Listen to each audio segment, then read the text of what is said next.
Back in 2016, the election of Donald Trump was a radicalizing moment for many women in America and across the world. An open misogynist beating Hillary Clinton, the first female nominee of any major party, even after the Access Hollywood tape leaked, brought about a global movement through the sheer force of women's rage and what they had been asked to endure.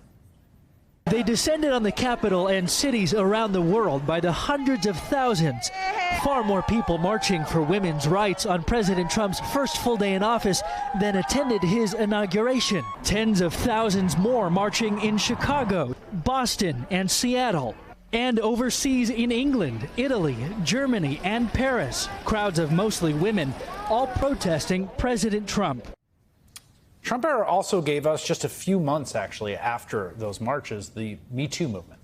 Another massive cultural shift led by women who were tired of men like Donald Trump, just one example, but many, many, many others, mistreating and abusing women with seemingly total impunity. Now, nearly 8 years later, Donald Trump is heading back to the White House after running, I think it's fair to say, the most misogynistic campaign I've ever seen. He took credit for tearing reproductive rights away from millions of women. He was found civilly liable for sexually abusing and defaming E. Jean Carroll and continued to defame her. He picked a running mate who railed against childless cat ladies. Trump won the election regardless. And the misogynistic trolls feel even more emboldened than ever before. I'm just a girl standing in front of the world asking for a president who isn't a rapist. Request denied! The feel when we control your bodies.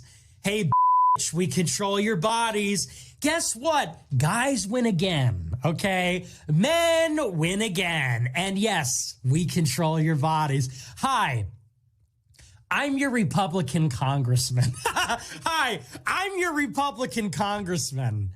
It's your body, my choice. Disgusting comments like that are going viral. They're setting the groundwork for a massive backlash. The one lesson nobody learned from Trump the first time around was that every action has an equal and opposite reaction. The action was Trump's ascendancy, and the reaction was a global movement centering women's righteous anger. We are already seeing the ripples of another movement based on that anger, and I am predicting we are going to get a bigger reaction than 2017 this time around. It is just a question of when, where, and how. Donald Trump's third bid for the White House was arguably his most misogynistic yet, and his supporters heard the message loud and clear. Even on election night, before the race was called for Trump, the sort of white supremacist, Nazi-friendly troll and Mar-a-Lago dinner guest Nick Fuentes tweeted, quote, "Your body, my choice forever." What we're seeing now is a backlash to that rank misogyny. In tweets and videos all over social media, women are pushing back against the Trump supporters who want to undo decades of progress on women's rights. Now the question is if and when that rage will boil over into something like we saw back in 2017 when millions of women took to the streets to send a clear message to Donald Trump. Michelle Goldberg is an opinion columnist at the New York Times, where she writes, "This is who we are now." Heather McGhee, longtime progressive strategist, author of the best-selling book, The Sum of Us, and They Join Me Now. How you guys doing? We're hanging in there. We are hanging in there. I really think that there's going to be echoes and rhymes, but not repetition. Yeah. Second time around. Yep. So what do you think? What do you think is happening? So I think, when Donald Trump won the first time, it was such a profound shock. And it also felt like kind of a fluke or an accident, yes, which is part of what propelled so many women onto the street. That is not the case this time. I mean, both because there was reason to see it coming, there was, it's no longer improbable, and also he won the popular vote, right? So there isn't this same sense of democratic illegitimacy. And yet, of course, women are both outraged and I think many rightly terrified. For now, I think there's something of a pulling back. And also I believe, and I think you're already seeing seeds of this, there was already intense alienation between young men and young women in this country, right? That's part of the kind of seed of this broader social crisis. Totally. And anyone who thought that Donald Trump's election was going to do anything but exacerbate that is in for a rude shock. Yeah.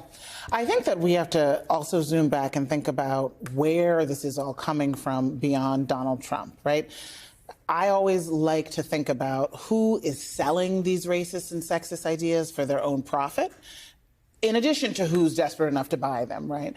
And who's selling them is an entire ecosystem, an information ecosystem, from the video games, the podcasters, the sports betting influencers. It's a whole world that if you're not in it, you really don't know who these people are, that make up the living, breathing culture of so many young men in this society. And they are doing it for profit, right? And then you've got the social media, which now, of course, is owned, in part by Elon Musk, who not only is going to continue to do what social media just does as its own, which is really subsidize and manipulate so that the most outrageous things become the most profitable things for them. But he believes these things himself. He's, in fact, like a huge avatar of this misogyny and this racism and this greed. And so I just think we need to really recognize that everything we believe comes from a story we've been told. Yes, it's a great And point. these people... They don't just exist. They don't just exist, right? There are material conditions, right? There's Yes. like women advancing in society. There's Yes. all these things, Yes. right?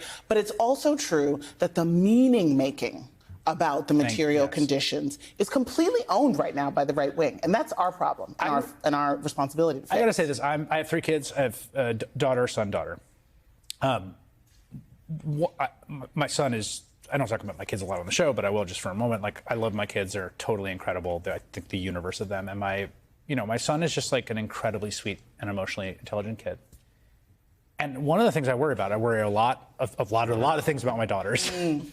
But one of the biggest things I worry about for my son is the poison, the absolute poison being pumped into the brains of boys. Yeah. Boys. These are, these are children forming that is this rank misogyny. It's so disgusting. It's so pervasive. I think people that aren't, I see it partly because I like to look at a lot of weightlifting videos and the algorithm is just oh, you like to weightlift. Here's all this horrible stuff. And it's a huge problem. Yeah, it's a huge problem, and it's a problem that is going to get worse. I mean, it will culturally get worse, but it will also just get worse in terms of any attempt at regulation, right? Because that's part of what Elon Musk bought with his massive contributions to Donald Trump, right? So they've decided that any attempts to regulate social media is, kind of de facto censorship, and so they get to just, pump this stuff into our kids' feeds relentlessly. I mean, I think there's also ways to think about alternatives. Yeah, and absolutely. Making other meaning. I mean, this is the thing that I really am thinking a lot about recently is making meaning for young people, whatever their gender identity is, about who they are in the world that isn't just reactionary and bad. Listen, I think liberals have gone behind the paywall, right? And if you look at news media and media in general, right, you've got the loss of the local newspaper, right? 70% of newspapers, right? We've got more than half of counties have no local news anymore, right? You've got Sinclair, reaching 70%. It's a right-wing local broadcaster for news, reaching 70% of households. So you've lost all of this local news that used to just have a flavor of humanity to it and localism in favor of this sort of national zero-sum, fully within the propaganda kind of strategy. And so in that vacuum, and then you've got, I think it's around 70% of, kind of good journalism is behind a paywall, right? And so you're having this education-based gap in what people have access to in information. And that is, I think, the sort of table stakes for how we got to this place.